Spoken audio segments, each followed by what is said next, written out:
MDMA പണമിടപാട് കേസിൽ 3 അധ്യാപികമാരുടെ അറസ്റ്റിന് പിന്നാലെ ഒരു യുവാവ് കൂടെ SITയുടെ കസ്റ്റഡിയിലായി. കണ്ണൂർ ഇരിട്ടി സ്വദേശി ജിജിൻ കുര്യാക്കോസിനെയാണ് പ്രത്യേക അന്വേഷണ സംഘം കസ്റ്റഡിയിലെടുത്ത് ചോദ്യം ചെയ്തത്. ബാങ്ക് അക്കൗണ്ട് വഴി 1 കോടിയോളം രൂപയുടെ പണമിടപാടാണ് ലഹരി മരുന്നുമായി ബന്ധപ്പെട്ട് ഇയാൾ നടത്തിയതെന്നാണ് പോലീസിന്റെ കണ്ടെത്തൽ. അതേസമയം കേസിൽ പ്രതികളായ 3 അധ്യാപികമാരെയും സർവീസിൽ നിന്നും പിരിച്ചുവിട്ടു.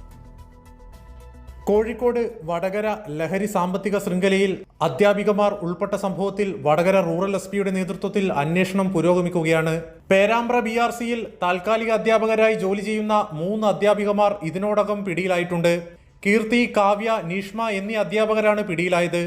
ഈ കേസിലാണ് അറസ്റ്റിലായ അധ്യാപികമാരുമായി ലക്ഷങ്ങളുടെ പണമിടപാട് നടത്തിയ കണ്ണൂർ ഇരിട്ടി സ്വദേശി ജിജിൻ കുര്യാക്കോസിനെ അന്വേഷണ സംഘം പിടികൂടിയത്.